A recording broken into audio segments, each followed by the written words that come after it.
So without further ado, let's just dig right in. I'm Suzie Boss, and home for me is Portland, Oregon in the US. I have spent a lot of time in the parts of the world that many of you are joining from. My work as an advocate of project-based learning and innovative teaching and learning practices has really taken me around the globe to almost every continent.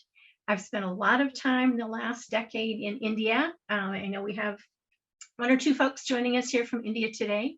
My last trip pre-COVID to India was to a conference in Bengaluru, and then on to Kerala. Most recently, I've been spending a lot of time with educators in South America. And what my international work tells me is that the interest in 21st century learning, in project-based learning, in innovative ways to engage our students, it's really a global phenomenon. The photo that you see in the bottom right there was, I think, one of my very last trips overseas before COVID, and that was a trip to China, where I was finding really great interest and growing interest in project-based learning. So my work over the last good number of years, as I said, has focused on project-based learning in particular, and really looking for the sorts of strategies that are going to engage our students and prepare them for all the challenges that are right ahead of us. And particularly right now, I think those skills that we need to develop in our students have never been greater. And we'll be spending a lot of time focusing on that today. Together. Over the years, I've written a number of books focusing on project-based learning and other practices in education. I'll tell you about my newest book in just a minute. I've been National Faculty Emeritus status now with an organization in the US called PBL Works, which focuses on best practices for project-based learning.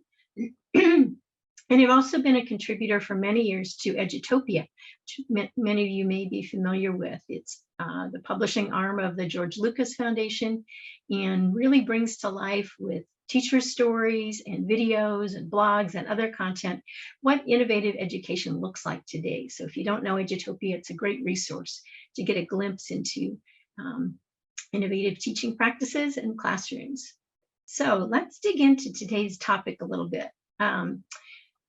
When I'm working with schools that are interested in something like project-based learning or in more innovative practices, we often start with this big open-ended question. What do you want your students to know and be able to do by the time they graduate?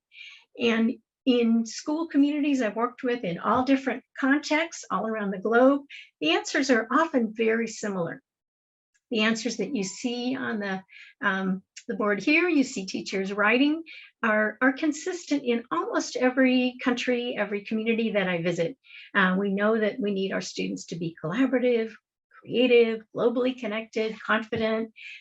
Sometimes academics comes into the picture.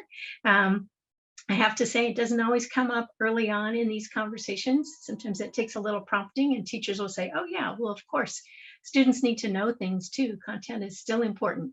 But this skill set that we've been talking about now for 2 decades as 21st century learning is more important than ever. We know that these are the skills our students need for today's challenges, and they're seeing themselves right now the need for adults to have these abilities right now as we cope with a global pandemic. And people are having to come together from all kinds of different disciplines to come up with solutions and communicate those, make sense of what's happening, be adaptive, be nimble, be flexible, be able to bring together different disciplines to understand the math of the pandemic, as well as the science, as well as public health implications, as well as politics. It's a very complicated, messy, open-ended problem that students are watching adults grapple with. And the skill sets that they're seeing adults needing to use are exactly the same skills that they're going to need for whatever challenges are going to be ahead of them in the future. So these are the sorts of replies I get from teachers when they talk about what they want students to know and be able to do by the time they graduate. And they're thinking about their own students in their own classrooms. Now, over the last year and a half or so, my own research project during COVID was working on a new book, taking a look at what does it mean to define student success today? What is that skill set that our students really need to develop? And how are school systems going about making sure that we have an entire system really focused on the most critical skills and competencies that our students need? So my co-author and I, Ken Kay from the US, engaged in some really rich conversations with educators in all different kinds of schools, different contexts. We spoke with superintendents and state education leaders. We spoke with teachers. We spoke with students. And there was a really consistent message in what we were hearing from everyone, that problem solving, creative problem solving, may be kind of the highest level of those 21st century competencies as we really think about what is it that students need to accomplish? What do they really need to be good at by the time they complete their education? And how do we help them develop as problem solvers throughout their years with us, their 12 or more years with us, in their, by the time before they graduate? And our sense is that creative problem solving is really at the heart of this big transformation that's underway in society. We're shifting away from a system that produces people who can follow orders and who can be compliant, to a system that really requires people to be self-directed, to be able to focus on interesting problems and look for solutions and work together to come up with solutions that are going to be beneficial, and to be able to tell the difference, to be able to think critically. So in our assessment, based on all these conversations we had, other research that we did, we really see creative problem solving as being elevated in as schools think about what's most critical, what's most important for our students to develop. So that's why I want to focus on this with you today. And let's see if we can get pretty specific in how we think about developing our students' skills as creative problem solvers, really digging into this. So my plan is to talk with you for a bit for this first hour, and then in our second hour together to have some hands-on time and really give you some opportunities to put your own thinking skills to work and come up with some ideas that you can bring back to your students and help them as they make progress as creative problem solvers. I wanted to share with you just a couple of the comments we heard about creative problem solving and why this came up over and over again. One superintendent told us this is just the holy grail. If we can help our students develop as creative problem solvers, everything else is going to fall into place, because they're going to need to be able to learn deeply. They're going to need to be able to find and assess information for reliability. They're going to need to be good thinkers, critical thinkers, to come up with the best solutions and anticipate what's going to work, what's not going to work so well. Another person we spoke with heads a large organization called Battelle for Kids that again focuses on the future of teaching and learning. And she raises the point that our communities are going to benefit if our students develop their capacities as problem solvers. But this won't happen automatically. We don't just become problem solvers overnight or by wishing it were so.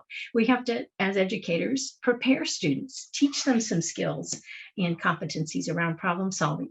And then we can help turn them loose on problems in our own communities, and they can be part of coming up with solutions. An interesting observation was shared by Ted Dintersmith, who has written a book and is well known for a film called What School Can Be. He's actually now started a global community called What School Can Be that might interest you, where teachers from all around the world are connecting, talking about the future of education. Where are we heading and how are we getting students ready for the future? And we asked him, what advice would you give today's high school students if you were helping them think about the future? He's a successful person. He's been an entrepreneur, an author, a filmmaker. He's seen a lot of the world. And his advice was that you need to finish high school by having the confidence to really tackle the big challenges. And if you have had that experience, you've had those opportunities to tackle big challenges, you're going to be able to move forward in life with a sense of purpose and mission because you know that once you've solved one problem, you can solve others. You develop some skills that you can use again and again and come back to.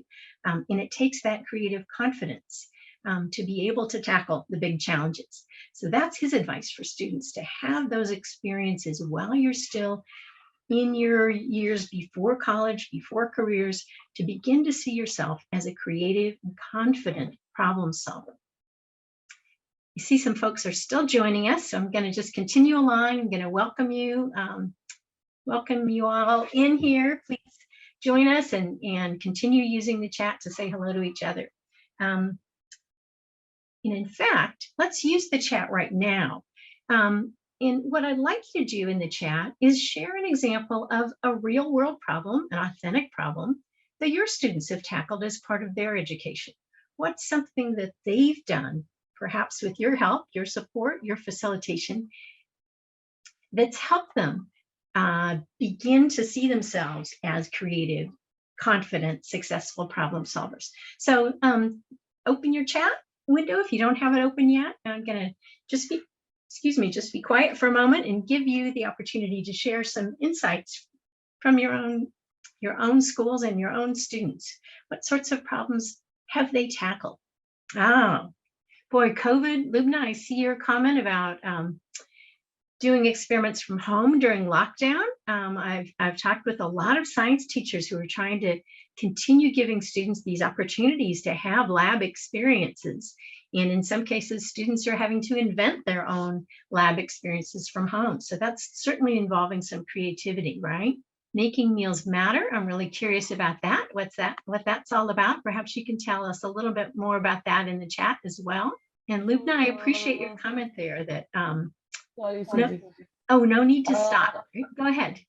Yeah, so Making Meals Matter was a club which was created by grade 7 students. They felt that there were many people who were starving because of the lockdown in Mumbai. We are in Mumbai. So our students thought that there are so many families that cook a lot of food, but they are wasted, whether it is in schools or whether it is in other organizations. So what they did was they asked and contacted people and they planned in such a way that food would be brought to a particular place, and then from there they could distribute it to the people who were on the roads and who could not get enough food. So they were working on the UN SDG, Zero Hunger. Yep. So based on that, then they started this activity. So it was a part of their Global Perspectives project, but they did that during the COVID times. So Fantastic. This was one real world problem they tried to tackle. Yes, and I love how they connected a very local issue, something they could see right in front of them, hunger happening in their own community, and connected it with the UN global goals. Let's see, I see some more messages here. So Jasleen is talking about how teaching dispersion and then finding pictures wherever they went, right? Students' radar was now up and elevated. Okay, and I'm looking at the comment about the PYB exhibition. I'd like to add something here, Suzie, if that's it. So I was actually listening to Ashika's comment, and our school had actually, the students did something very creative when tackling a similar issue, because we were in complete lockdown, and as students were in lockdown, we were talking about food shortages and people not having enough to eat everywhere around the world. So we had a challenge, like the students came up with the idea of having a challenge where we called it the fasting of the feast. So what it was that they all decided to fast for a certain number of days using rationed meals. So they were only eating a certain portion, they had to live off a budget. And what happened was, at the end of the week, we collaborated with another school in Afghanistan and actually broke a fast together, sort of like had a feast and had conversations about, how are you coping with COVID and how are you dealing with food shortages and stuff like that. So that was actually, it was a student initiated idea and it was pretty good. Fantastic. Yes. I would say beyond pretty good, right? Having student initiated projects that take on, such meaningful, what could be more meaningful than hunger, right? I mean, it's at the That's heart of right. everything, right? Yes. Yeah. Okay. So, and then I noticed one more comment I just wanted to mention that in math, in the internal assessment, really looking at COVID data. So using very relevant information to create a model and make predictions. I'm curious how accurate students' predictions were based on their own models. It's interesting. Yeah, when the students, one of my students in the DP, he actually took a data, for example, for Japan. And he found once he got the data, he then created a model to predict the number, and the number were very close actually. And as far as I remember, that was probably in 2019.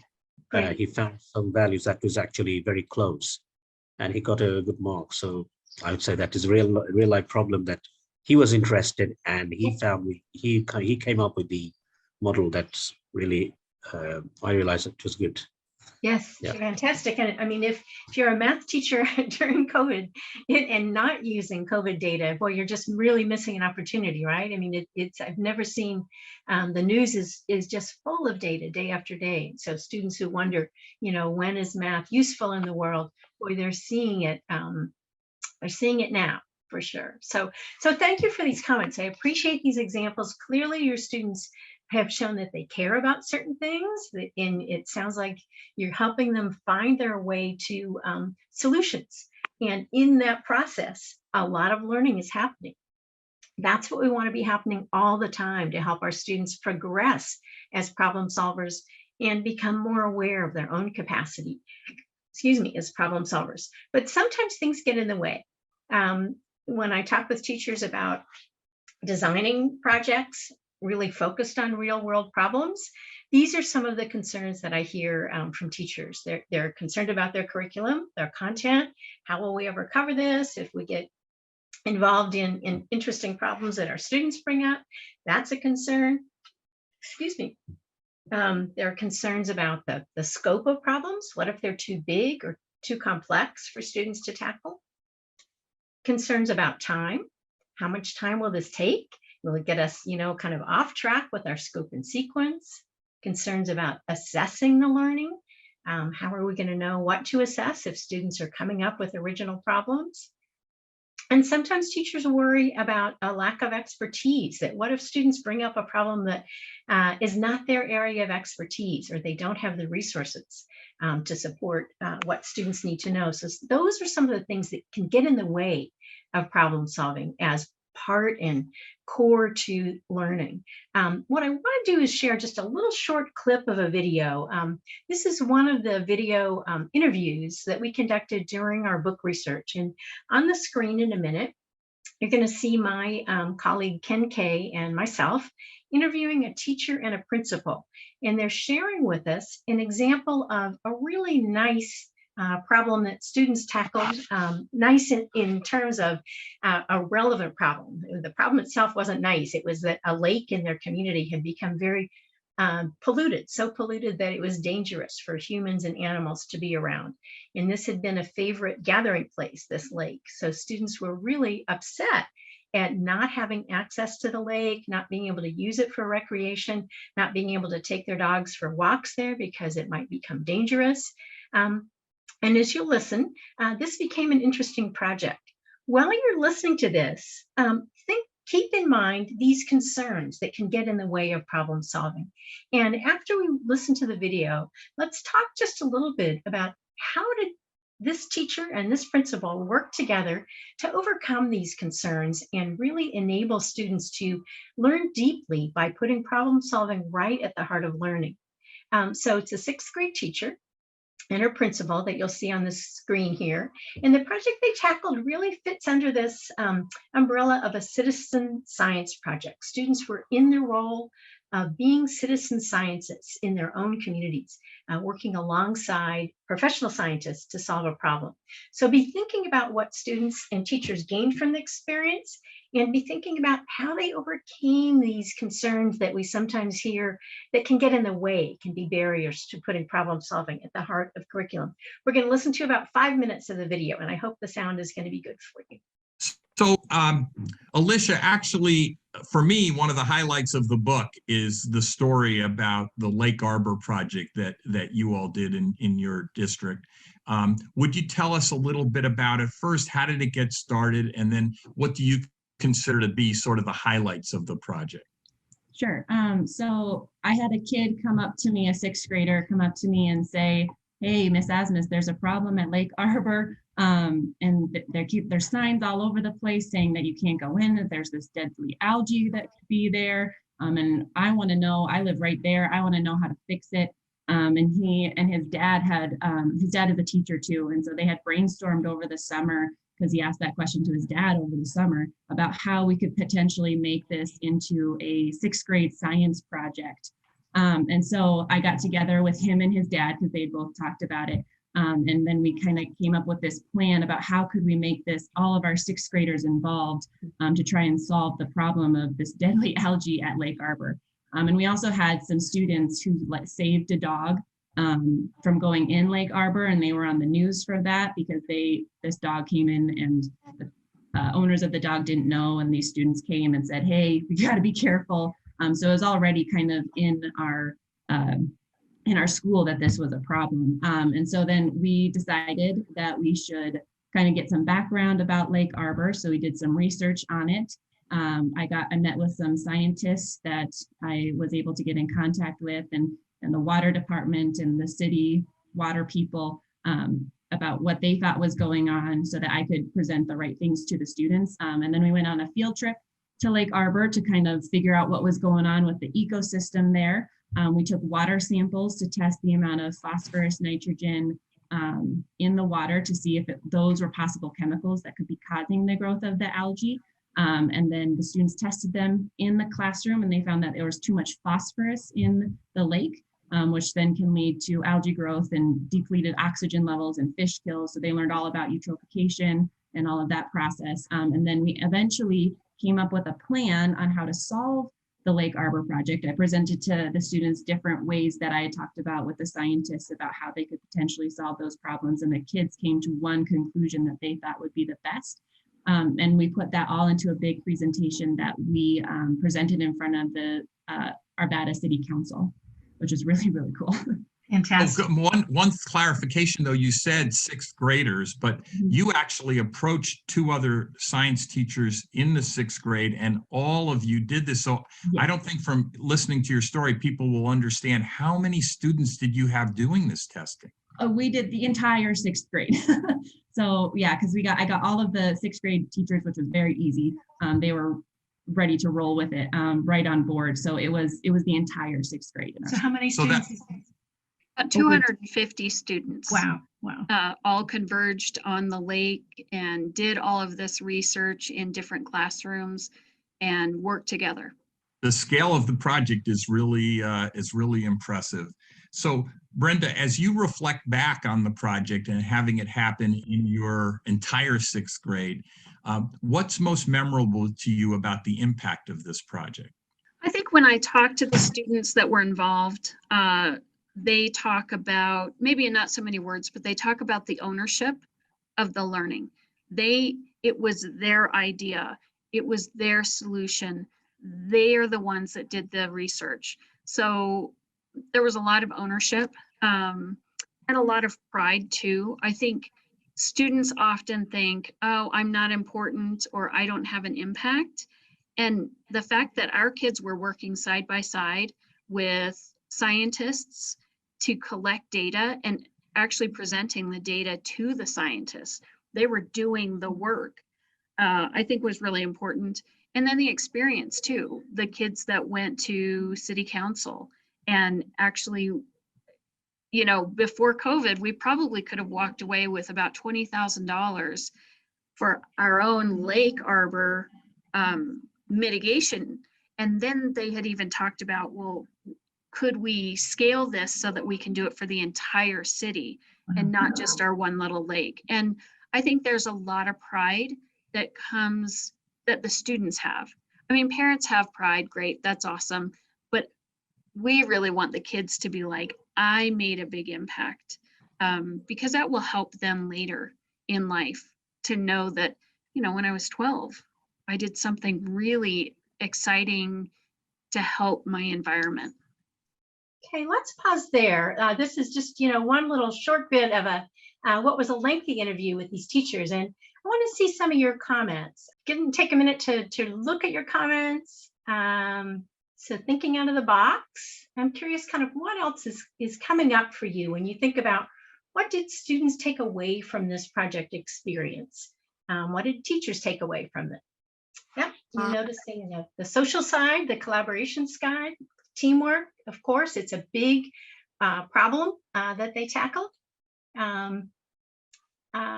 Let's see, I see a hand up. Did you want to say Yeah, something? I want to share something with the participants. Everyone, you can use the reaction button on the bottom, and then let Suzie see your reaction. Then you can express your comment in a kind of speaking way rather than spend time typing. Yeah. I feel like that could be more interactive, and you can even show your face to Suzie. Yeah. That was terrific. I never know if it's a bandwidth issue when people have their cameras off. Forgive me, I'm not going to show my face today. I'm working at home, and so I understand. Show your face, other people. Great. Okay. But yeah, but either way, whether you'd like to use the chat or whether you'd like to turn on your mic or raise a hand, I think kind of unpacking what is it that students were getting out of this. And I see you're noticing the ownership, connecting what they know to a real life situation, and the principal's comment, right? This is going to stick with them. This is the kind of experience they'll remember. Some teachers talk about at the end of a project where students really make an impact, it's almost as though they get a little taller by the end of the project, right? You see that growth in all kinds of ways happening.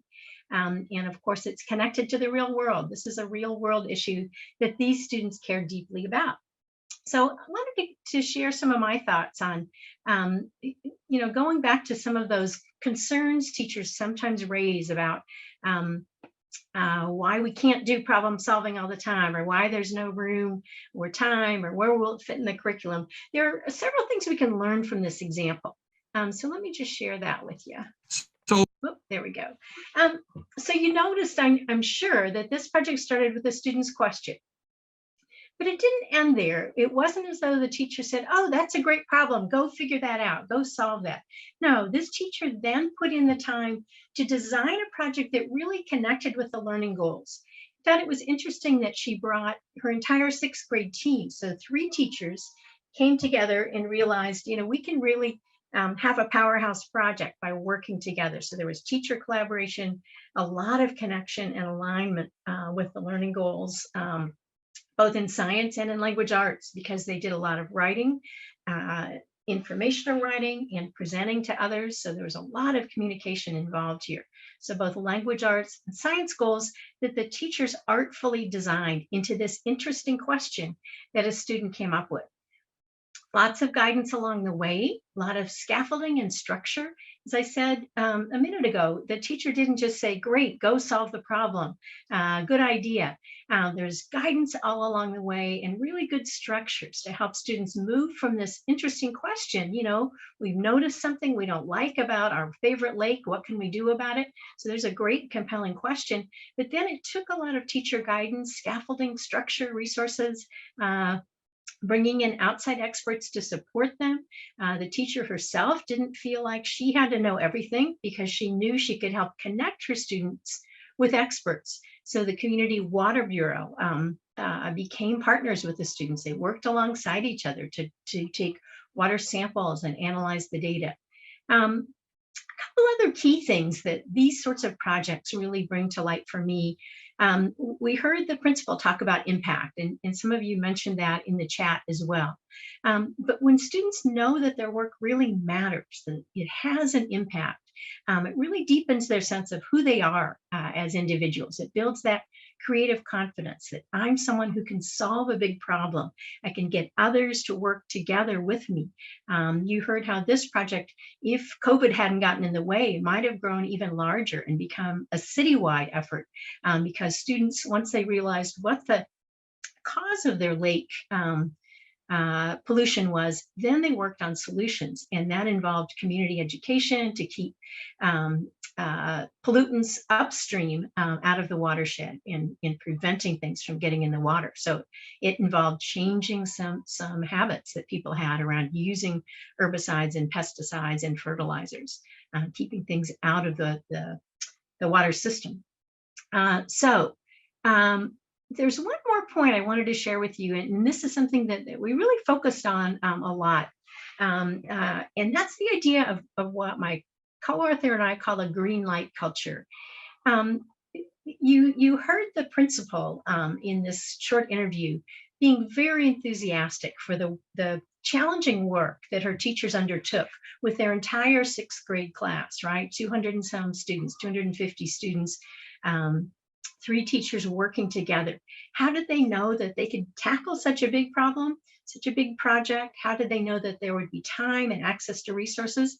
This school leader had set the stage for innovation to happen. She created what we've described as a green light culture, where teachers know that they have the green light to try interesting things, to take risks, to step out of the traditional ways of teaching and learning and try something new if they think it's going to really have value for their students. That's a big part of what made this project succeed as well, was that support from the principal. And then later on, we asked the same principal, how did you know that this was worth doing? And she said, oh, because my superintendent tells us this is what we want to see our students doing. We want our students to have experiences as problem solvers, and it's really up to our teachers to design those experiences. So think about your schools. Do you have that green light culture that when you want to try something innovative, when you want to try something that puts problem solving right at the heart of learning, do you feel like you're going to get a yes if you need to ask about doing that? Or if you're going to go ahead with that, is it going to be well accepted in your school system? So green light culture is something that's really valuable, whether you're a teacher or whether you're an administrator, a school leader. Think about, are you creating the culture that enables teachers to go forward with these sorts of challenging projects, that give students the skills that they really need, give them experiences that they really need to develop? So where do we find questions like this? In your comments already, you talked about many of the things that your students noticed, particularly during COVID, right? They were noticing people going hungry. They were noticing people going without resources. So your students have that empathy, that care for others. So really listening to their questions can be the start of very interesting projects for your students to tackle. The questions that you see here are all ones that I've heard students ask when I'm visiting classrooms. I love to kind of just hang out in the back and listen to what kids are talking about. Lots of concerns among our young people today about climate change, concerns about their financial opportunities ahead. Will they be able to afford to go to college? Concerns right now about health. Can they stay healthy? Can their families stay healthy? What can they do about this pandemic that continues to put challenges in front of us? So all of these are the sort of questions your students might be asking, but then you've got to think about, what do I do next when I hear a really great question from a student? How do I decide whether just have a conversation about that and acknowledge, yeah, that's a great question, somebody ought to tackle that? Or do we take the next step and really design a unit of study with that question at the heart? So how can you make that decision for yourself about which questions are what I would call project worthy? And a few guideposts to help you think this through when you have great questions coming from your students. You want to make sure, if you're going to design a project that's going to take some time, it's going to really get deeply into your content area, address your learning goals, you need to make sure that that question is going to be relatable. So it's not just one student's interest, but something that's shared by many students, and it's going to be something that's meaningful to them. So as a group, they're ready to tackle this. I like to find projects, design projects that feel actionable, like there's something I can do about this problem. I may be 12 years old, as you heard in this last example. I may be a high school student, but I can get my hands around this. I can take action of some sort. I'm just not going to wrestle with a really huge problem that feels overwhelming. There's something I can do. Even if my solution is going to be small and local, it's going to make a difference. So the problem needs to be accessible as well. Students need to be able to kind of get their arms around a problem.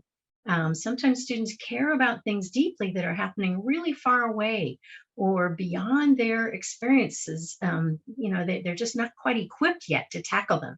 Those sorts of problems might not yet be accessible to them. So how do you make sure that the problems are that they want to tackle are really accessible?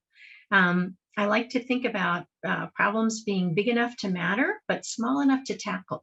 So you don't want students to feel overwhelmed by an enormous problem. How is it that they can kind of wrap their arms around it, really kind of get their hands into this problem and see if they can make a difference? And of course, you've got to figure out, how can I connect this interesting problem to my learning goals? Is there a natural fit? Maybe I need to partner with another teacher in another discipline because it's a complicated problem that requires multidisciplinary thinking. Do I have a green light to do that in my school system? Those are the sorts of questions that tend to come up.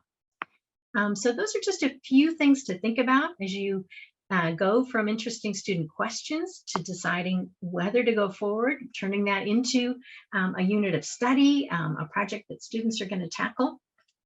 These are all some ways to kind of think through. So once you've decided that you're going to go forward with a project that really puts student problem solving at the core, how are you going to support students going forward? And again, let's use either the chat or feel free to turn on your mics and let's just chat about this a little bit, talk about this aloud. What are those structures and scaffolds that you've used to help your students become creative problem solvers? You heard in the short video clip, you heard the teacher describing kind of how she had helped students through the research process, how she had helped them work alongside experts to gather data and analyze data. So she was scaffolding that experience. She wasn't expecting that they already knew how to be data gatherers and data analysts. That was part of the intentional teaching. So she was really structuring this experience, setting students up for success. I'm curious what structures and scaffolds you've used in your teaching to help your students be successful and not just feel like they're flailing around with a big problem. So either raise a hand or just turn on your mic. I'm really curious to hear how you help students succeed when they want to tackle a problem. Ashika, go ahead. So this was when I was teaching my grade 6 students. I teach science in the MYP. So when I was teaching force and motion and frictional force, I wanted them to do a summative assessment on an investigation to find out which places in the school are, dangerous, slippery. So in order to find that, to do that investigation, because grade 6 comes from grade 5, and in grade 6 we have specific learning objectives, assessment objectives for criteria B and C, which is a lab investigation. And they aren't much aware about how to go about writing a lab report and going through a process. So what I did was I gave them a formative assessment, a task that they had to do in class, a similar one, where we told that which shoe is best, which shoe has gives good friction, has good frictional force than any other shoes. So they got about doing that experiment with me, giving them feedback and telling them about how to get data, how to use the materials, think about what materials they would be using in order to do that experiment. And then also think about the hypothesis, what claims they are going to give and what evidence they will have, in order to prove that their claim is right. So all this, the scientific method was taught to them through the formative assessment. Perfect. And then they were told to think about whatever variables they wanted to think for the summative assessment, because summative assessment is assessment of learning. So they had to do it on their own. So while scaffolding them and going through one formative assessment with them, they got those understanding of how to go about doing and, you know, finding out the answer for the summative assessment. So this was what I did in the class. Great. So that very guided kind of learning, but eventually setting them up to be more independent, right? Kind of helping them Yes. through, giving them feedback. I see lots of other great examples here in the chat. Mind mapping is a great example, effective feedback, design thinking. We're going to talk about that a little bit more.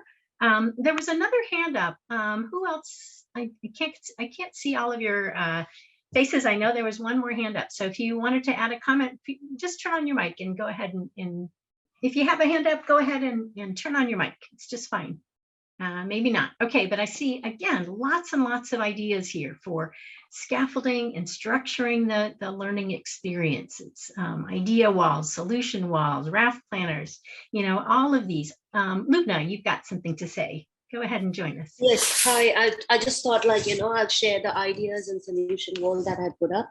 So basically what we do is, this is like an ongoing thing, you know. So what I've done is I've created a space in the classroom where we write down every time we have conversations and in you know, discussions in class, or when we are learning in class, generally there are ideas that come up. So we actually, or questions that come up as well. So, you know, we have a space where people put these ideas down on a post-it note and stick it up there, almost like a wonder wall. Mm-hmm. And what we do is, throughout, if anyone like has a solution to any of them, they actually write it on an alternating color of post-it note and put it up there. And that actually just helps them to continuously sort of, you know, think about, become more solution focused than problem focused. And it's almost like creative and critical thinking mixing with growth mindset, and that's the philosophy behind it, that the reason why I've put it there.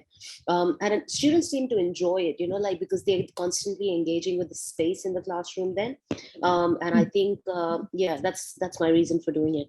Yeah, it's fantastic. And it puts the classroom is a student-owned space this way. It's very student-centered learning. When they have access to the walls to add those sticky notes, come up with those ideas. And what I like about that is we have some students we know who are quieter, who may not be the first to speak up in a brainstorming session, but by using a wall, as you're describing it, a problem and solution wall, every voice gets heard that way. So it's a really nice strategy. So I appreciate hearing that. Okay, so lots of great, this is what's wonderful about talking with a group of teachers. You know, you all have your best go-to strategies. So events like this allow you to share them. We have a question here about pooch strategy. What is that? Erin, would you like to tell us, turn your mic on and tell us what pooch strategy is? Yeah, hi. So it's basically an organizer before they go in and, you know, get to the solutions. P stands for problem. So they choose the problem or whatever you're working with. Then O stands for the, you know, options. So if you have a problem, what could be the options, you know, you can use or you can choose from for actually finding a solution. Then the next O stands for what each option will result in. So the outcome for each option. So they think about that. And then CH is for the choice. So the final choice that they make for the problem that they started with, brainstorming about the options, you know, discussing all the outcomes for each option, how it's going to impact, and then making their final choices at the end to take the action. So that is a very, very wonderful strategy that we've been using, and you know, to scaffold this process of problem solving. It really helps them because they are not only just listing options, but they are thinking about the impact of each option as well. And then choosing which is the best one according to their perspective or their group's perspective to go ahead with. So yeah, that's what it is. Fantastic. So it's that combination of thinking critically, thinking, you know, really generatively, coming up with a lot of options, but then thinking critically about which one is the best one, what are going to be the potential outcomes. So kind of going really broad, then thinking about narrowing them. These are all great strategies to share with your students to help them become better problem solvers and more confident about their ability to solve problems. I just wanted to highlight a couple of other structures that I think are helpful if you want to put problem solving at the heart of your curriculum. And project-based learning is the one that I'm most familiar with and have used the most over the years. If you're doing project-based learning already, I imagine many of you are, based on the experiences that you're describing. Problem solving really should be at the heart of it, and it should be infusing the entire project experience.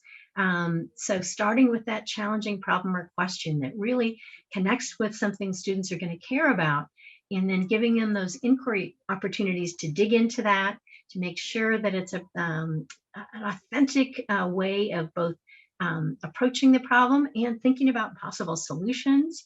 Having a lot of voice in the process, reflecting on their learning, critiquing and revising so that they're taking their potential solution and making it better before they share it with an audience. That whole process really should be about problem solving. And of course, if you're following this framework, you know that you're putting learning goals right at the heart of the whole experience. So as a teacher, you're mapping this whole project experience to your key learning goals, both on the academic side and those non-academic. Some schools call them ATLs, or approaches to learning, others call them 21st century skills. It also connects with our social and emotional learning. So those learning goals are right at the heart of everything that's going on in a good project. PBL Works is a great resource. I think I mentioned it earlier. Have had a long affiliation there and have done a lot of writing of materials about project-based learning for them. Another process that some of you I know are familiar with, because I've seen it in the comments already, and that's design thinking. This is similar to project-based learning, but with some different vocabulary, and I think some different thinking skills in some ways. Design thinking tends to start by really connecting and paying attention to those who are immersed in the problem. So really empathizing with those who were affected by the problem, doing things like focus groups or interviews or shadowing or surveys, ways to really step into someone else's life, someone else's perspective, and understand the problem from someone else's point of view before you begin to move forward with the whole process of coming up with a really good solution and making it better through iteration and prototyping and testing and all those sorts of things that also happen in project-based learning. But I think the difference here with design thinking is that you start with some really deep empathy work. You tend to really focus your whole problem identification based on a particular user or set of users whose needs that you really want to address. In the examples that you were sharing about meeting the needs of people really badly and dangerously impacted by COVID, I imagine your students were doing some of this perspective taking, empathy work of thinking about what would it be like to be in their situation and not have access to food or resources to stay healthy. How could we understand this problem and come up with a solution to really meet their needs? So design thinking is another strategy that really helps. Some colleagues of mine, whoops, I jumped ahead here. Some colleagues of mine just wrote another really wonderful book that gets right at the heart of problem solving, called Thinking It Through. And they use these 6 phases to talk about problem solving. Again, a lot of similarities with project-based learning, similarities with design thinking, but one more way for you to think about how am I going to structure this with my students. In their case, they really like to start with problem finding. So helping students identify problems that need solving. And in some cases, this is a task that students need help with.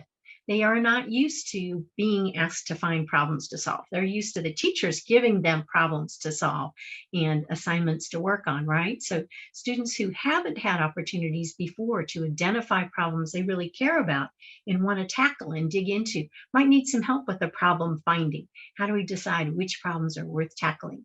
Researching needs to go into it once you've identified a problem, generating ideas. These are very similar to the other frameworks I've talked about, but that difference at the beginning of problem finding adds a little bit of nuance. So I think all of these resources can help you have a richer sense of how could I structure this experience for my students.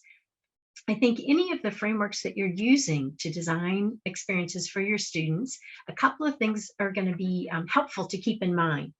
One is to help your students understand that the work they're doing as problem solvers is very much like the work that happens outside of school.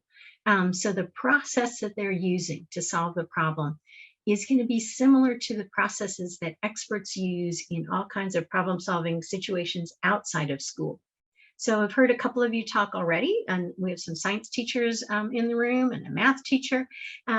In different disciplines, there are different processes for problem solving. So in a science context, students need to understand how to use the scientific method, how to design experiments that help them test their hypotheses and see if they've come up with a workable solution, right? That's going to be a little different process than the engineering process, where you're going through a design cycle to come up with solutions that fit the specifications that you have to meet for your design challenge. If you were an artist, you're going to go through a different set of processes, again, more creative, thinking about how can I generate art that addresses a particular issue or moves people to act in a particular way if you're using art as part of problem solving. So whatever project students are working on, think about who in the world outside of school, in the different professions, who are the experts who work on problems like this, and what kinds of thinking do they use, what kinds of tools and ways to think about evidence do they use in their disciplines. The more your students can be using those, the more authentic the whole problem solving experience becomes for them. In the example that I shared, students were very much in the role of citizen scientists. They were working alongside professional scientists from the water department in their community. They were gathering data just in the way that the experts do, because the experts taught them. The experts shared data gathering resources and testing supplies with them. So they were doing the work of actual scientists, even though they were 12 years old. So think about whatever project your students are involved in, how can you make the process as authentic as possible to the work outside of school? And the other thing to keep in mind is the product itself. What are students going to come up with to demonstrate what they know and can do as a result of this problem-solving experience, right? What's that final work going to be that they share with an audience outside the classroom, perhaps to the community that they're trying to come up with solutions for, or perhaps to an audience that they really want to motivate. So the more the products and solutions they generate, the more the things they create solve a real need and deliver real impact, the better that learning experience is going to be. Again, the example we shared, you heard how students were able to come up with solutions. They had to come to consensus among several different possible solutions. They had to agree which one do we want to really support and get behind. And then they shared that with an authentic audience. They went to their city council and presented their solution. And their goal was to get others to join them in this solution. So they were very effective in coming up with a real world product that others could get behind and join them, and that met real needs and had real impact. So this idea of impact, again, you heard the folks in the video talk about students having impact. And I think when your students are doing the hard work of problem solving, you want to help them realize that they've had an impact. And sometimes that can seem amorphous to students. They can wonder, what does it mean to have an impact? How do I know if I've made a difference? I worked with some students in Mumbai on a project called Project Impact. Where students, different grade levels, this was a middle school project, so 6th, 7th, and 8th, each grade took on a different issue that they really cared about. One grade, it had to do with access to clean drinking water. This group that you see in front of you was around noise pollution.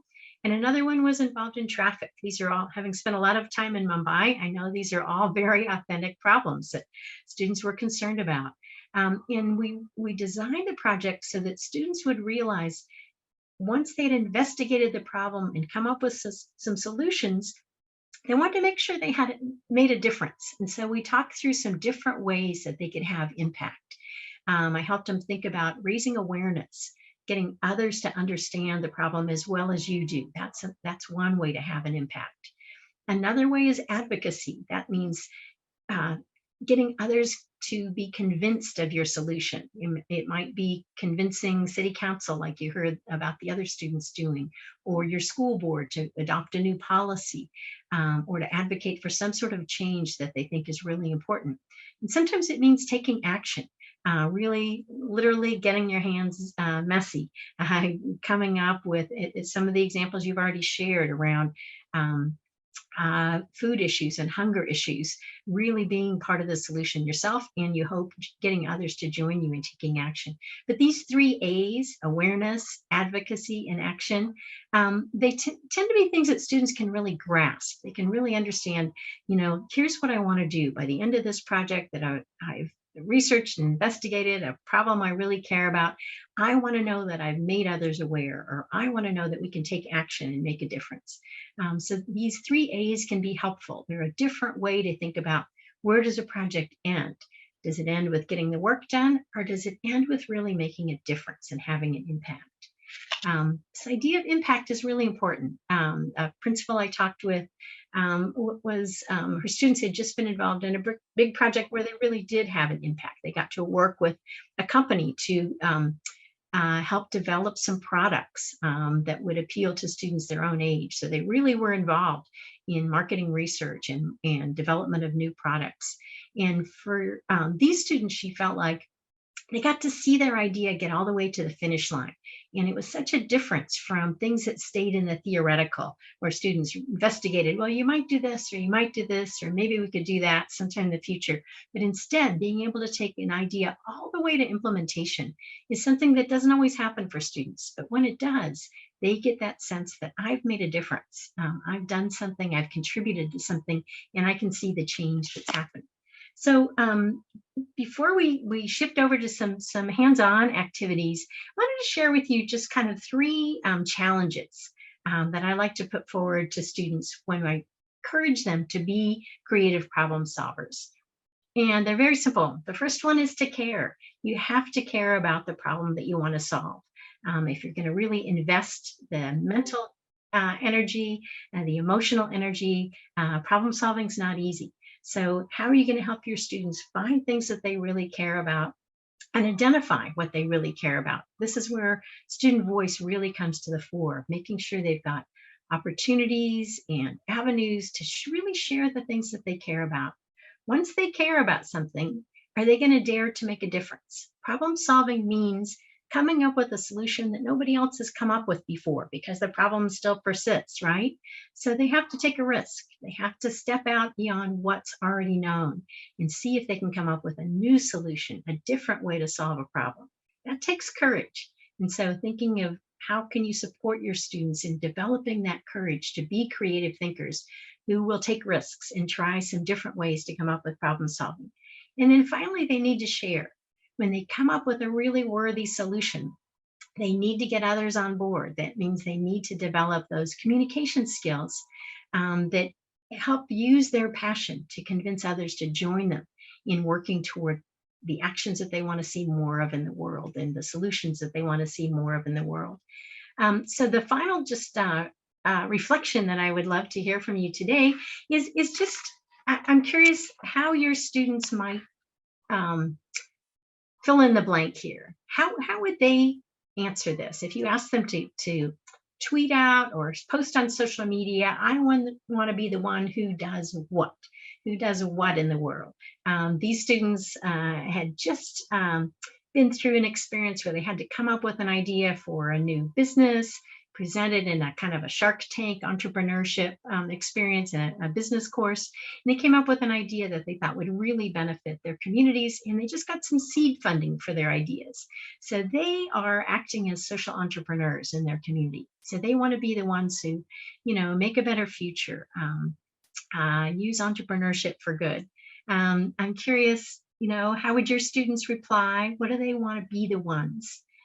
What do they want to do with their problem solving skills? So let's give you just a moment to answer that, and then I want to give time for your questions. Peace and equality. Oh my goodness, I love that.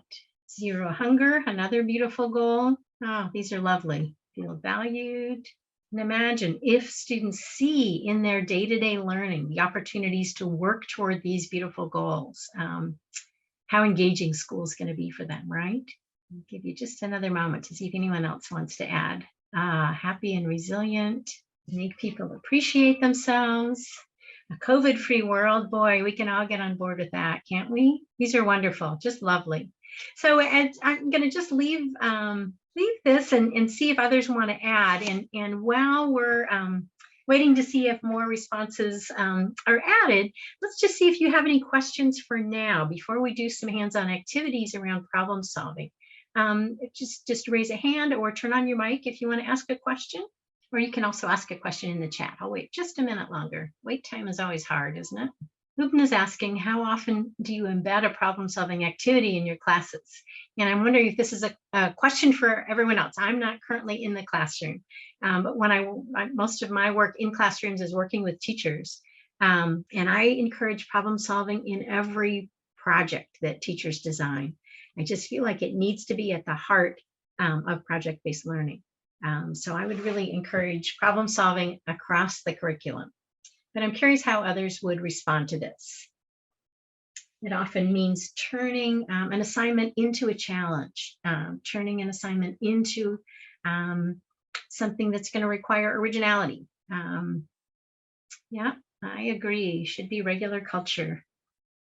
I mean, you know, I think the big point is students don't become effective problem solvers with just one experience. That's going to get them excited. It's going to get them energized. It's going to be impactful, but they need multiple experiences of doing this. It can't just be that really rare thing that happened one time in their education, right? It needs to be something that they are having repeat experiences with, so they get better and better at problem solving. And a question about how to motivate fellow teachers to be on board. I think you can lead by example. That's one thing you can do. When your students are doing great work, make sure that their work is shared beyond your classroom, so other teachers have an opportunity to see what happens when students are really empowered to be problem solvers, see the work that results from that. The example that you saw earlier, a school where you heard one teacher say, you know, a student came up with this question. I saw connections to sixth grade science, and I got the other two science teachers to join me. They were ready to jump right in. That tells you a lot about the culture of that school, that teachers consistently felt like they had permission to do this kind of work, and they saw that opportunity when it came along, saw the value of that. But it also tells you a lot about how collaborative that school culture is, right? If teachers are able to plan projects together and to team up on big projects. So I think motivating fellow teachers with examples, with collaboration strategies, green light culture, absolutely, you're reading my mind. It's really important for making sure that students are going to have a lot of these experiences, a lot of these opportunities. Okay, any other questions before we're going to move into some hands-on activities? And I think Yinan has shared with you a handout to use. If not, I'm hoping there's a way she can get that to you in the chat. And the MYP has interdisciplinary. I'm just continuing to pay attention here to the chat. But Yinan, does everyone have the handout? Yes, I issued a handout yesterday to all the fantastic. Yesterday. Yeah, but I will send another handout, the same copy of the handout to the WhatsApp group registrants. So if anyone didn't receive it yet, you can access it from there. Perfect. Okay, that'll be handy as we move into some hands-on activities and some discussion opportunities in the rest of our time together. We have just a little less than an hour left together, and I want to see if we can put some of this thinking to use and see if you can come up with some new ideas to take back to your students and really continue building their capacity as problem solvers. So this is about putting problem solving into practice. And we're going to do some breakouts, a couple of breakout discussions. The first one, I want you to focus on these two questions. First, How would your students respond to this question? What's a problem that adults have not yet solved and that I as a student care about? So what's a mess adults have left us, or what's a problem that they haven't gotten around to fixing yet? That's something that a lot of students are going to have some ideas about. How would your students respond to that question? And then secondly, in order to tackle that question, what would your students need to know?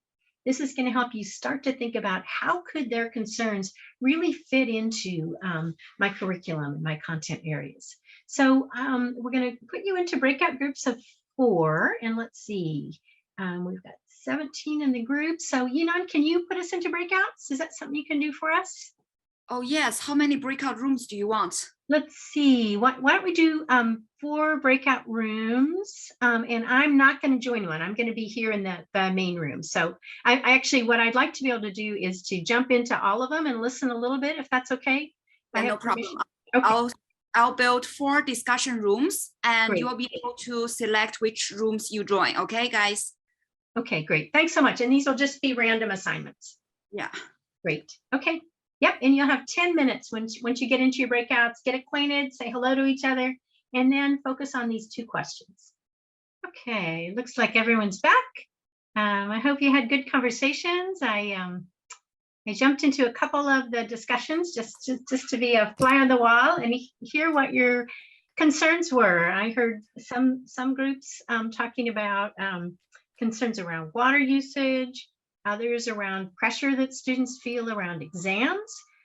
These sound like issues close to a student's heart, things they would really be experiencing personally, right? What happens sometimes, actually, I'm going to see if I can get my chat box back open here. And if there are other issues that you want to share in the chat that came up, those were just a couple of things I heard around water and around pressure for students to excel, around exams. But if there are other topics that came up that you think you'd like to share with the group, feel free to use that just in the chat. And I will just continue on here a little bit more with where we're going next. So what sometimes happens with students when we think about what's a problem you really care about, sometimes they think really large, really big. They think about the scale of problems that the UN thinks about. When we think of the UN Sustainable Development Goals, I often think of this as project-based learning for the whole planet, right? These are the problems of the world that we have not yet solved, that we're still working on addressing, and need all good minds to be focused on trying to come up with solutions. These can be overwhelming for students. The idea of something like zero hunger or no poverty or quality education, these are enormous goals. So how do you help students come up with something that they can really wrestle with and really get their arms around? I'm noticing a couple other problems mentioned in the chat. Parents have no time for their children. So issues around family priorities, overwork, another comment around struggling with issues about stray dogs in society, which is a really interesting one. Connects again with one of the UN goals. So if your students are focused on a really big issue, something really broad that feels like, oh my gosh, that's going to be too big for us to try to tackle. What do we do with that without discounting their concern? You want to take their concern seriously, but you want to help them think about how can we tackle this? How can you narrow it, as I mentioned before, so that you get that problem to where it's right-sized? How can we really get a problem to the size that your students are able to tackle it with their developmental levels, if you're considering that, the age of your students, with their kind of intellectual capabilities, with their abilities to collaborate and get others working together. How can you get the problem just the right size for them to tackle? One thing I encourage doing with students is when they name a really big problem, like at the scale of zero hunger, for example, a huge problem, help them think about cause and effect. What causes that big problem? Because then you can start to get into what are some of those causes we could really work on? How can we break down a big problem into a whole collection of different causes. This is just as a thought exercise. This is great to do with your students anyways, because it helps them think about what causes big problems to happen. It's not just one thing. There are multiple factors, right? So helping students think about cause and effect is a really good critical thinking activity. So they might be concerned about something like hunger, and they might come up with a whole bunch of different potential causes. Maybe too much food gets wasted. Maybe food's too expensive. Maybe the food banks or nonprofits that serve the hungry don't have enough resources. These other factors that you see, any one of these might be something that students could think about. What can I do about that piece of the problem? I'm not solving the entire problem, but I'm kind of driving a wedge into this big problem and thinking about how can I kind of move the needle or make a difference in one factor that's going to have an effect on everything else, because it's all about systems, right? And how cause and effect relates to problems, and how big problems really are a compendium of smaller problems that add up to something monumental. So helping your students think through, if they start with a really enormous problem, help them think through how can we make that a little smaller by thinking about particular factors leading up to that problem, and maybe some factors that we have the ability to influence based on what we're learning right now, what we have resources to tackle right now, what we have the capacity to do right now. Another strategy is to introduce what I think of as constraints. So sometimes teachers feel like if it's a student-centered project and student-centered learning, there's something wrong about putting limits on what it is that students want to do. But constraints are very much authentic to the world. When engineers are given a task of designing and building a new bridge, they can't just build it anywhere. They can't build it with just any budget. They have specific specifications and constraints that they have to design within. So if you want your students to be creative problem solvers, it's really okay to put some limits, some constraints around that problem. So you might set limitations when it comes to the budget or the time or the materials. Maybe you're going to have them try to come up with prototypes using only recycled materials, because you don't want to contribute to the waste stream. And so you want to come up with prototypes that are really only using what would otherwise be, refuse. You can make the problem specific to a locality. It might be your own classroom. It might be students' own homes. I've seen lots and lots of great examples of students concerned about climate science and climate change, starting in their own homes and their own schools. What can we do to reduce the carbon footprint of our school? And they realize that that makes a change that contributes to solving the bigger problem, particularly if they can get other schools to follow their lead and become part of the solution. So making the problem really local, really focusing on what's a local solution in our own neighborhood, in our own homes, in our own schools, in our own communities. Sometimes teachers will assign a specific role for problem solving. Perhaps you're a science teacher and you want students to use the scientific method in problem solving, as you heard in the lake water quality example, right? Students had to solve that problem by thinking in the way that scientists do. There might be another project, another problem they tackle, where they need to think in the way that filmmakers do, documentarians, or creative writers. Perhaps it's a literature class that you want students to be able to use their writing and communication skills toward problem solving. So they have to solve the problem in the role of a creative writer or a documentarian or a newspaper journalist, something like that. Or you might have them address the needs of a specific client. I've seen lots of great projects where students have an authentic client that they work in collaboration with to really understand the problem that this client is wrestling with. This is another nice example of an empathy building experience where they have to understand the problem through that client's eyes and come up with a solution that's going to satisfy that particular client's needs. This makes the problem solving really specific. They're going to have to understand the problem broadly. They're going to have to do research and learn content about the topic in general. Then they're going to have to really narrow in on how do I apply what I'm learning to this particular client's situation. So as I see a comment about thinking globally, acting locally, that's just a great motto to keep in mind. But that's the kind of the strategy you want to do with your students so that they don't feel overwhelmed by the problem. And instead they feel like this is something I can do something about. I feel like I can make a difference here in this way, in this context, in this role.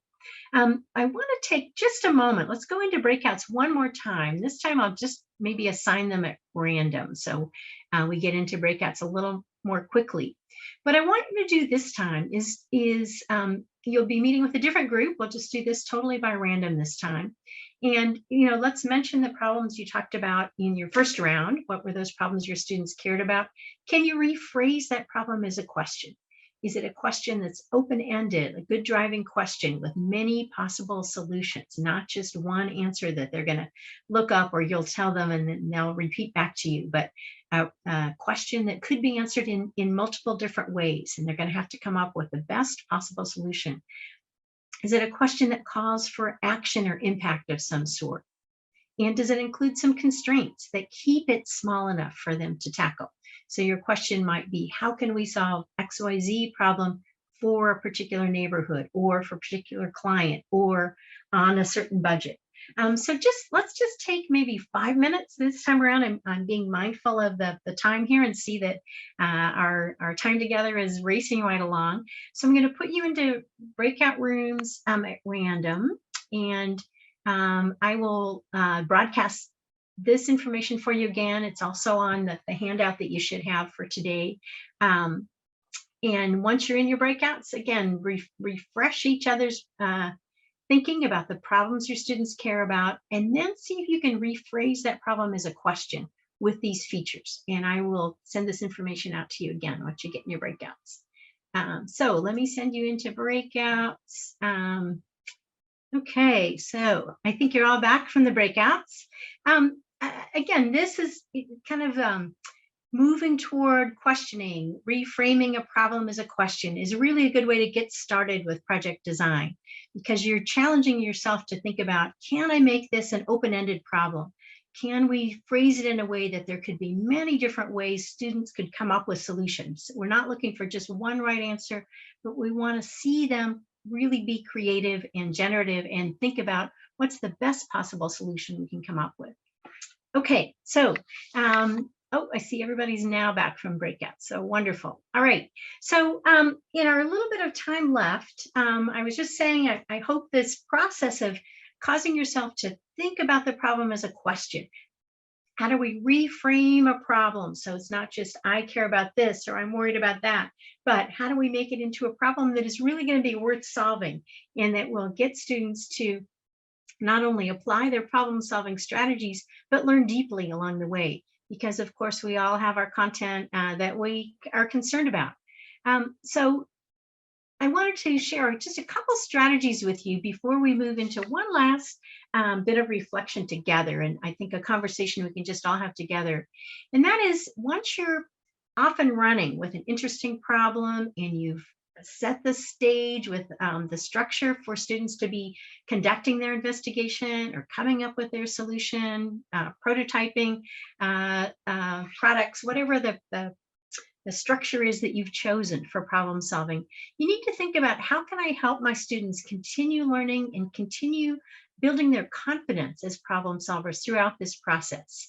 So using questioning throughout the learning experience is one of the best strategies I can think of to help your students continue to push and use inquiry to deepen their own learning, but to really stay invested in this process of problem solving. So as students are having to think about others' perspectives, if the problem needs to have an empathy phase where they really explore how are different people different from us experiencing this problem. What can we find out about how can we find out about what others are thinking? So you might help guide them through that process by doing different kinds of empathy activities. You might have them doing surveys or interviews or observations or note-taking in field work to really understand this problem that they care about from somebody else's eyes. They understand that they care about it, Now they've got to step out of their own thinking and understand their problem from someone else's perspective. The research that goes into this is a really great opportunity for deep learning, using all of your research strategies, helping students think about what's reliable information, not just the kind of information they might find online or in books, but from experts. Who are the experts in this particular field who could help us understand the problem really well and start to think about possible solutions? As students move toward coming up with solutions, they may not know how to brainstorm well. They may not know how to build on each other's ideas. So how are you going to help them learn to be really good and effective brainstormers, to come up with potential solutions, lots and lots of solutions, so then they can do that narrowing down and coming up with the one solution that they think is going to be the most impactful. Again, that's an opportunity for you to use your good scaffolding tools to help students develop their abilities to be really good brainstormers, and to make sure that every student has a voice in the process. Sometimes our quietest students have the best ideas, but we don't know because they're not speaking first, or they may not be contributing to loud conversations. So are you using multiple ways for them to communicate their thinking? We heard some good ideas earlier about having a board with potential problems and solutions, where students were posting notes back and forth to each other. So think about ways to use all kinds of tools, including technology, to amplify those quiet voices that might have the best ideas. You might be quiet because they're thinking deeply, right? So you want to get all those good ideas out. Once you've generated a lot of ideas, you have to help students think critically. How do we evaluate? How do we choose? And how can we come to consensus? If there's a team of us who need to get behind the same solution so that we can have the most impact as one team, how do we come to consensus? How do we reach agreement about what we think is going to be most impactful? Again, that's an opportunity for you to scaffold the learning experience. When it comes time to sharing their solution with an audience, again, some really rich learning opportunities there to help students think about how do they get their ideas across effectively? What's the right medium or mode for connecting with an audience? Who do they want to convince to join them? Help them think critically about the audience that they want to reach. And then thinking about how have we made a difference? This reflection piece, I think, is really important to the whole problem-solving process, because by reflecting on kind of what they've been through problem solving, through identifying a problem they really care about, going through those phases of caring, daring, and sharing. How have they made a difference? What impact have they had? So I think we'll just do this last one. I'll share this comment with you, and then instead of doing a final breakout, we'll just kind of have a group discussion for our last bit of work together. But what I hear from students themselves is that they want to have opportunities to do some experimentation. They want to have opportunities to learn from what doesn't work as well as what does work. So when they're working on solutions, they shouldn't have to get to the right answer on the first try. They need to get feedback and formative assessment to improve their work, to improve their solutions. But as this student wisely told me, we don't want to be punished for mistakes. We want to be able to try things. And if they don't work, we want to figure out why they didn't work and try something new. We want to learn from our failures. In the world outside of school, this is how good ideas come together. Learning from failure, learning from mistakes, that's just part and parcel of how the world works. Except in school, it seems like in school, students are expected to get the right answers on the first try, right? So if we're going to really immerse them in creative problem solving, we need to enable them to have experiences, have time in the learning experience where they really get to try things, and not everything's going to work on the first try. So they're going to have to learn how to prototype and how to improve with feedback and how to give critical feedback to each other. And so that assessment becomes really helpful to them and it doesn't feel punitive. I know that one or more of the breakout groups was really focusing on assessment. So I know it's something that your students care about, because this was a problem you brought up as one that students would care about. So how can we really rethink assessment so that it becomes helpful for students and not something that feels like it's pressure, punitive. We want our problem solvers to have that courage to put their ideas out there, even if they're not going to work on the first try. There might be the kernel of an idea there that's worth holding on to. So for our last conversation, we just have a few minutes left. The last thing that I wanted to talk with you about is helping you think about reflection. What can you ask your students in terms of reflection prompts and strategies to get them to be really recognizing their own capacity as problem solvers? So I'd encourage you to either raise a hand or use the chat, and let's talk a little bit about how you've used reflection already, how you use it now, and how you might subtly change it to encourage more problem solving kind of reflections, to help your students get more cognizant of their problem solving successes and to reflect on challenges when they're facing challenges. So let's just reflect for a moment on how you go about encouraging reflection in your students. You can use the chat, or you can, raise a hand or turn on your mic. So Vijay and Jasleen, either or both of you, I would love to hear how you use the SWOT strategy, SWOT analysis.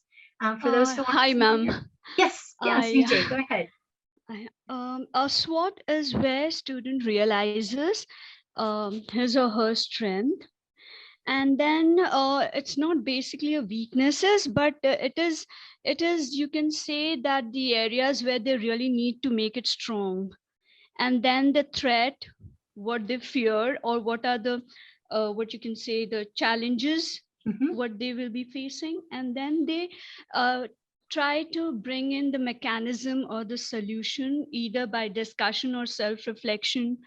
So using SWOT, it really helps me to make them realize and to give the scope for introspection. Okay, and do you use this once during a unit or project, or throughout? How often would you do this? Throughout, ma'am. I try using it throughout, so that it keeps reinforcing to them that okay, this is the challenge and weakness where I really need to work. So students develop their mechanism or strategies to work over it and win over it. Okay, as well as their strengths, right? Yes, ma'am. Yes, that is definitely there. Great. Okay. And let's see. Movement is talking about a reflection wall in an online platform. Do you want to tell us more about how you set that up and what you ask students to reflect about? Yes, I remember during the actually last year during the online when we had lockdown. I mean, we used the online platform. I can't remember the exact name, but I'm sure we the teachers used the reflection questions there at the end of the unit. And what did they learn, and how? How they bring that learning forward? How do you apply it in the real life? Those sort of questions really help them to reflect, and they share their ideas across, and that help them, take the learning forward. So we use this reflection tool in online platform. Okay, so I'm thinking of a tool like Padlet would work well for this. Padlet, yeah, that's Padlet. That was it. Okay, Google Jamboard is another one. Yeah. So, and again, in this case, it sounds like you're having students share their reflections with each other on the online board. Is that right? So they're seeing each other's reflections. Yeah, ma'am. So they, they share their ideas. How did they make that learning? How did they learn? So other students with additional needs, that they got benefited, from the ideas of other students. So that really worked in our case. Okay, great. So, sometimes teachers will go in another direction and have students keep very individual reflection journals.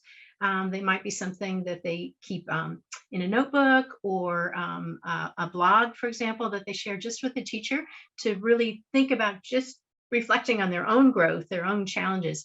But it's an interesting idea to think about reflecting in public. As you said, students can challenge each other, can support each other by sharing their reflections together. Let's see, we've got a couple more good ideas here. Ladder of feedback, tag, personal portfolios as well. Okay, so lots of good ideas here. One thing I would encourage you to remember is that reflection needs to be happening throughout the learning experience. Sometimes we wait and save it for the end of a unit or a project and have students reflect on, looking back, what did you learn through this experience? But it's really important to be reflecting throughout. So as they're going through the problem solving process, they're going to hit challenges. They're going to have frustrations. Be sure that you continue encouraging them to reflect throughout. And Erin, do you want to add something to the conversation? I see your hand up there. Go ahead and take the mic. No. I'm so sorry. I gave a thumbs up. I did not raise my hand. Sorry, to my the comment that you were making at the end of reflection being, feedback being continuous throughout. So that's where I put my thumbs up. Gotcha. I appreciate that. I just misread I misread your signal there. So no, thanks. Yeah.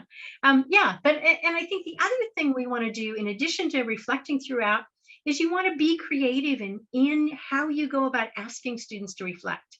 If it's always, write me a reflection prompt with, what did you learn from this experience in 25 words or less? It can seem very rote to students, and they don't really get the benefit of reflecting.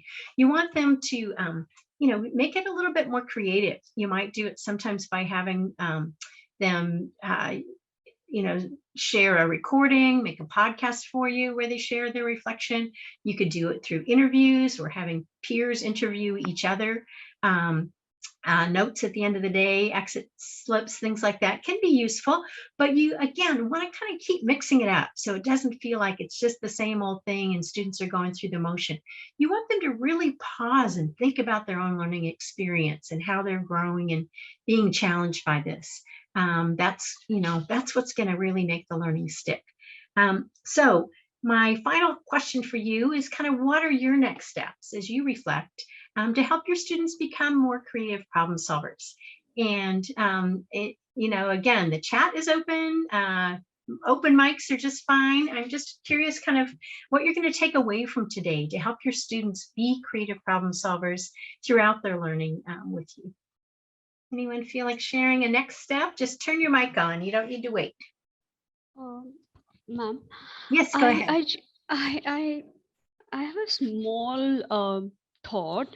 I mean, I just want this clarification that when you're talking about a problem solver, need this to be a macro problem solver, meaning to look into the global issue is only that makes student a problem solver, or is it at the micro level where you can start it in the classroom, where suppose a student becomes a mediator in any conflict? Absolutely. So he becomes a problem solver. Yes, I think absolutely starting micro. When I was talking about putting constraints around big problems, make them very local, make them specific to your Like school, personal. your classroom. Yeah. And then helping them see, part of their reflection can be thinking about how can I use this skill that I've developed on a micro level? How can I use this again in the future? How's this going to help me solve problems in the future? Ma'am, just enlighten me. If suppose any student, or suppose I'm undergoing through a depression or something, and if I develop the mechanism, a cope mechanism, then I do become a problem solver. I'm not sure that I understand your. Can you say? If suppose if that, I'm really sorry. I think I'm going off track. That's okay. But I just want to know that if suppose I personally, at my personal level, I am going through a problem, that say it can be a mental challenge also. And if I develop a cope mechanism, if I develop a strategy to overcome this problem, then do I become a problem solver? I think at least in that one experience, you certainly have, right? You've worked through an issue and you've come out the other side, right? And I think where you're going to see the strength in that is pausing to reflect on the growth of, how did I overcome this? How can I overcome this if it happens again in my life? I think problem solvers are people who can, they aren't overwhelmed by new problems because they know they've got a set of strategies that have worked for them in the past. They can draw on those strategies again and get others to help them. and go forward. So I think the small steps are really important, and recognizing, true. you know, what we've accomplished with those small steps is equally important. So Thank you, ma'am. Thank you. yes, absolutely. And I appreciate the, you know, the active participation today. I see we're just out of time, but thank you all for joining in this conversation. I hope you got some new strategies from your colleagues and from me to take back Yes, to your ma'am. students and continue on this journey of being problem solvers. So thank you so much for participating. It was wonderful to connect with all of you today. Have a great rest of your summit Thank together. you. Thank Okay. you. Thank you, So Suzie. much. Thank you so Bye-bye. much.